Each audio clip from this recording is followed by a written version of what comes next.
बिस्मिल्लाहिर्रहमानिर्रहीम। मोहसिन नकवी और शहनशाह अफरीदी के दरमियान लड़ाई इस हद तक पहुंच चुकी, या तो मोहसिन नकवी को अपने ओहदे से हटना पड़ेगा या शहनशाह अफरीदी को टीम से निकलना पड़ेगा और टीम को छोड़ना पड़ेगा। और इस मामले में अब एंट्री मार दी है शाहिद खान अफरीदी ने।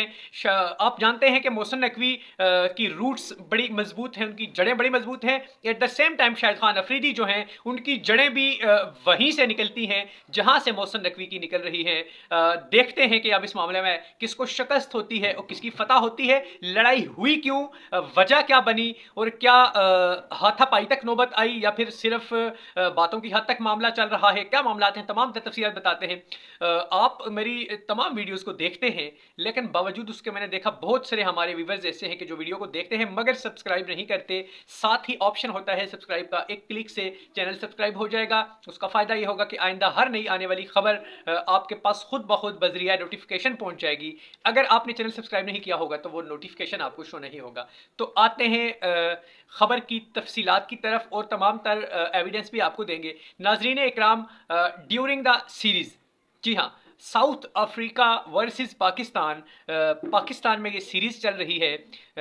आपने देखा कि इससे पहले हमने किस तरह की परफॉर्मेंस दी सुलेमान अली आगा की कैप्टनसी में। हमने बाबर आजम, मोहम्मद रिजवान, इन तमाम खिलाड़ियों को टीम से बाहर किया हुआ था।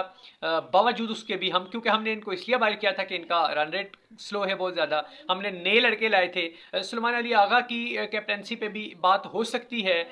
एज अ कैप्टन मैं ज़ाती तौर पे उनको पसंद करता हूँ क्योंकि वो एक कॉम एंड कूल एंड अच्छे डिसीजन लेने वाले कैप्टन है। लेकिन एज ए बैट्समैन T20 में मेरे ख्याल से उनकी जगह मुझे तो कम अज़ कम बनती नहीं नज़र आ रही।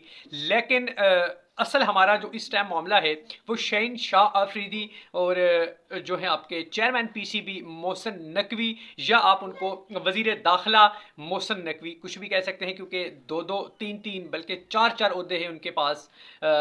मेरे ख्याल से बाज़ औक़ात तो ऐसा लगता है कि पाकिस्तान में टैलेंट की इतनी कमी है कि मैं क्रिकेट के टैलेंट की बात नहीं कर रहा, मैं इस टैलेंट की बात कर रहा हूं कि एक ही शख्स को वजीर दाखिला भी बनाया जाता है, उसी शख्स को चेयरमैन PCB भी बनाया जाता है, उसी शख्स को एशियन क्रिकेट काउंसिल का हेड भी बनाया जाता है और तमाम तर मामलात में उसी को डाला जा रहा है। या तो फिर वो इतना टैलेंटेड है जो कि हमें अभी तक नज़र नहीं आया। वो वज़ीर आला पंजाब भी रहे हैं जिसमें उन्होंने निगरान वज़ीर आला पंजाब, जिसमें उन्होंने पंजाब का पट्टा बिठा के रख दिया। माँ सवाए अवाम की नफ़रतें ख़रीदने के उन्होंने कुछ अवाम को दिया नहीं। उसके बाद वो वज़ीर दाखिला हैं, तो वज़ीर दाखिला में आप उनकी परफॉर्मेंस चेक कर लें, उनकी क्या सूरत हाल है, उनकी क्या रिपुटेशन है और अवाम किस कदर नफ़रत करती है उनसे। और चले वो तो आपके एक सियासी मामला हैं, आप उनमें कर रहे हैं अगर, तो वो आप ही को समझ आ रही होगी कि आप ऐसा क्यों कर रहे हैं। लेकिन मैं आपसे ये कहूँगा कि उनको चेयरमैन PCB, अब ये शहनशाह अफरीदी और ये जो मामला है मैं उसी तरफ आ रहा हूँ, उनको चेयरमैन PCB बनाया ही क्यों गया जबकि एक सेकंड का भी उनके पास क्रिकेट का एक्सपीरियंस नहीं है, तजर्बा नहीं है, ना कभी उन्होंने इंटरनेशनल क्रिकेट खेली है। उन्हें क्या पता कि बड़े मैचेस में या फिर जो कंपटीशन होता है बड़ा वर्ल्ड कप का, उसमें किस तरह के लड़कों को रखा जा सकता है, किस तरह के लड़कों को रखना चाहिए, किस तरह के लड़कों को नहीं रखना चाहिए, या जो हमारा डोमेस्टिक स्ट्रक्चर है जिसकी इंतहाई नाकस सूरत हाल बनी हुई है उसको कैसे ठीक करना है। उसमें इन्होंने देखा कि क्रिकेट पे पैसा बड़ा है, इन्होंने वो भी ले लिया, चेयरमैनशिप भी ले ली PCB की। लेकिन इसके अलावा कोई और मुझे मामला समझ आया नहीं इनका कि इन्हें क्यों बनाया गया चेयरमैन क्रिकेट बोर्ड। और जब से ये PCB के चेयरमैन बने हैं तो क्रिकेट में हमने दुख के अलावा कुछ नहीं देखा। कोई अच्छी खबर क्रिकेट के मैदान से हमें सुनने को नहीं मिली। इवन कि हमारा होम सीरीज़ है, टेस्ट मैच हो रहा है, साउथ अफ्रीका के यंग लड़के, बिल्कुल कोई उनमें बहुत बड़े नाम शामिल नहीं थे, उन्होंने आके हमें दूसरे टेस्ट में शिकस्त देकर, बदतरीन शिकस्त में कहूँगा, देकर सीरीज़ बराबर कर ली। और T20 हमने खेला, पहले ही T20 में साउथ अफ्रीका ने हमें शिकस्त दी और बुरी तरह बड़े मार्जिन से साउथ अफ्रीका जीता। यंग लड़के हैं उनके और हमारे मोस्टली एक्सपीरियंस लड़के, और इवन के बाबर आजम, शहनशाह भी उसमें शामिल थे। अब ये उनकी मैंने आपको परफॉर्मेंसेस बताई मोहसिन नकवी की। अब मैं बताता हूँ जो शहनशाह और मोहसिन नकवी का मामला आपस में चल रहा है।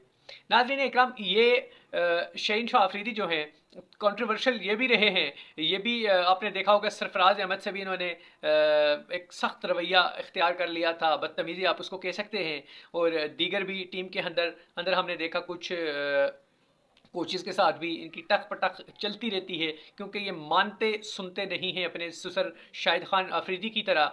तो अब इनका मोहसन नकवी के साथ जो है मुबैना एक जो लड़ाई आप उसको कह सकते हैं, या बदतमीज़ी दोनों तरफ से जो है उसको आप कह सकते हैं, क्योंकि मोहसन नकवी जो हैं वो अपने आप को बहुत ज़्यादा ताकतवर समझते हैं, और शहनशाह अफरीदी जो हैं वो समझते हैं शायद उनके अंदर भी बेतहाशा टैलेंट है और कोई उनको कम्पीट नहीं कर सकता। इसलिए ऐसा कुछ भी नहीं है। ना तो शायद जो है सॉरी शहनशाह अफरीदी वो कोई इतना कोई उनके अंदर बला का टैलेंट हो कि वो मैच विनर बॉलर हो, वो ऐसी बॉलिंग करते हो कि जब वो पिच पे आए तो लगे कि अब तो पाकिस्तान जीता ही जीता। ऐसा कुछ भी नहीं है, सिर्फ एक हाइप बनाई गई है। सुसर हैं पीछे शाहिद अफरीदी, नाम भी चल रहा है, सिफारिश भी चल रही है। कुछ खास टैलेंट इनमें मासवाए जब ये शुरू में आए थे उसके बाद नज़र नहीं आया। इनको कंपेयर किया जाता था जसप्रीत बुमराह के साथ। बुमराह हिंदुस्तान से हैं, हमारे हज़ार इख्तलाफात हिंदुस्तान के साथ मौजूद हैं, मगर अगर दोनों खिलाड़ियों की बात की जाए, क्रिकेट की बात की जाए, तो बुमराह इनसे बहुत आगे के बॉलर हैं। शहनशाह अफरीदी एक तो कोई बहुत ज़्यादा टैलेंट भी उस तरह का नहीं, और ऊपर से इनका अलेजा भी तल्ख है। और फिर जो मोहसन नकवी हैं वो भी एक मतलब बदमाशी पे उतर आते हैं, और उनका भी आपको पता है जिस तरह की उनकी जो उनका बैकग्राउंड है या जो उनकी सिचुएशन है, उन तमाम चीज़ों को अगर हम देखते हैं तो मोहसन नकवी का तो